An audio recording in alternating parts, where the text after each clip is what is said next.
Good afternoon. It's May 21st, 2016. Coincidentally, exactly 1 year since I broke my shoulder at the roadside curb behind me. And not a lot has gotten done in that 1 year period in terms of a normal construction project. Basically, it was the year of backfill. Something normally done in 3 days took me many months of effort. Part of that is because I was compacting the backfill. Part of it was because I had back issues, and obviously the broken shoulder slowed me down as well. But in general, it just takes a lot longer to do things right. Where normally, after the foundation forms are stripped off, you'd have a guy in one afternoon come and spray a whole bunch of muck on the wall that's called damp proofing. That really does very little to protect the foundation from water ingress in wet regions, where you're definitely in a wet region.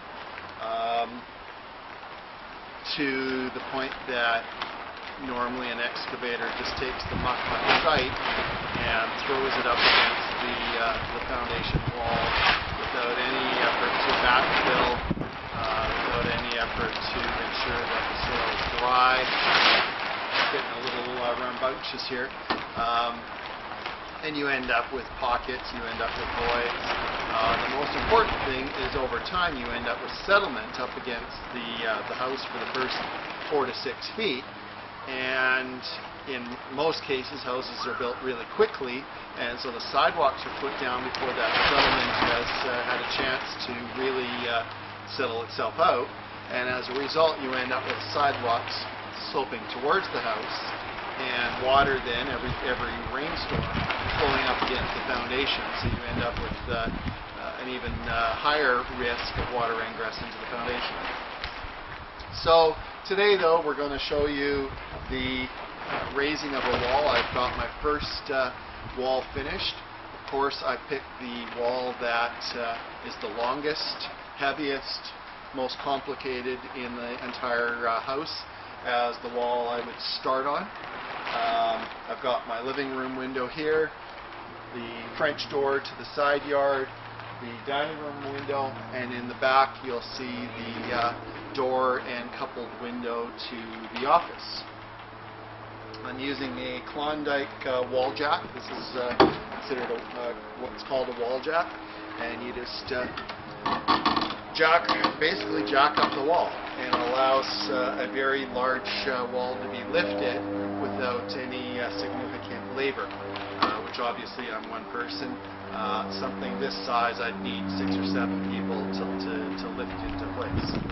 So we're going to see how well this works, and first of all I'm going to show you some of the concepts I had for building this wall, and how I think I've hopefully solved it, and we'll find out in the end whether it works. Okay?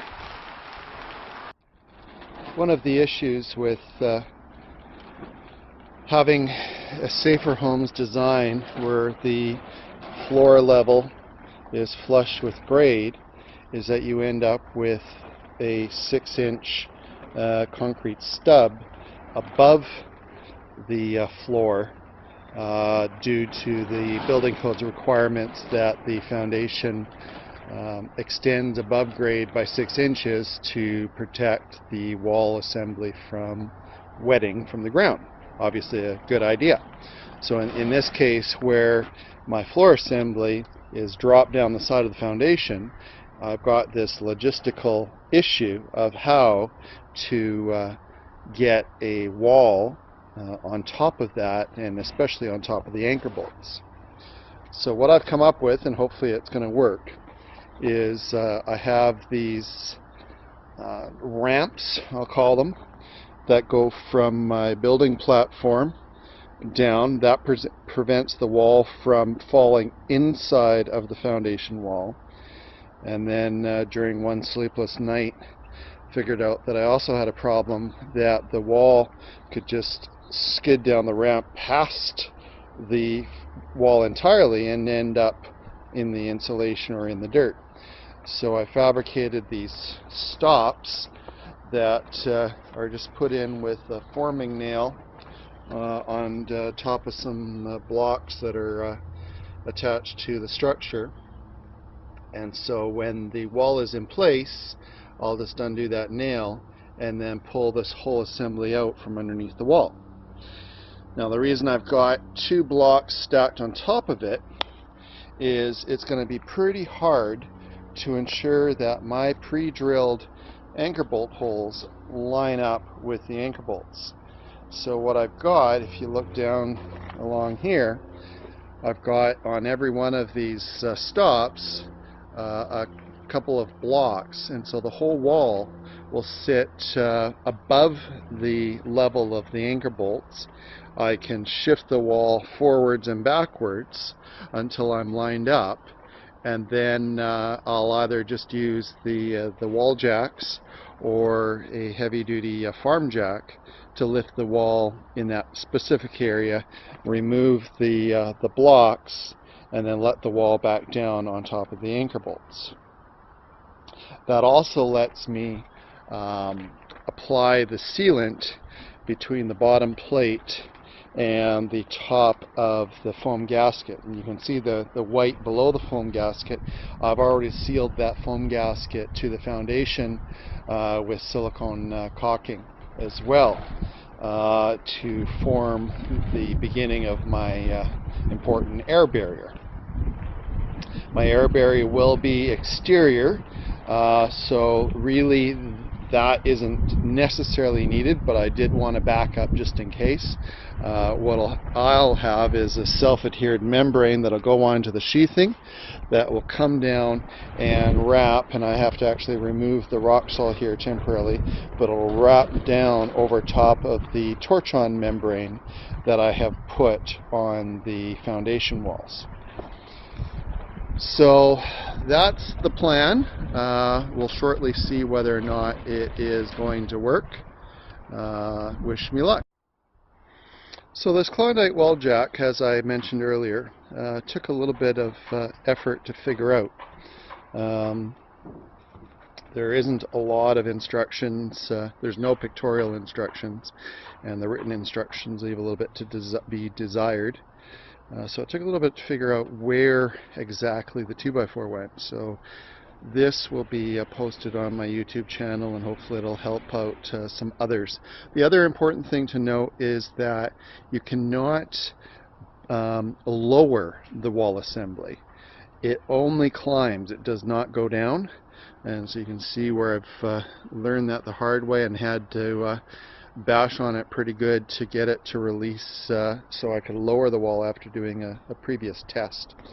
But basically you're wanting the 2x4 to go on the outside of this roller, and can't really see it, but between that roller here and that roller here on the base. And there's a big roller also down at the bottom that you want it on the inside of. You can just barely see that. So it's going on the inside of these two rollers and on the inside of this roller up here as well. I'll show you the top view. There you go. So hopefully that'll help others figure this out faster than I did. I also have tied it off. It's a little bit of a windy day, and I don't want the wall getting away from me. I would have thought that they would have had something built in to compensate for that, but they don't seem to. But this should do the trick. And basically you just ratchet up the wall, and as you can see, it goes up fairly easily. So as you can see, as I started to raise the wall, it wanted to slip right off the table and is missing the little contraption here I've built. So I'm going to bring the tractor in and push it back a little bit.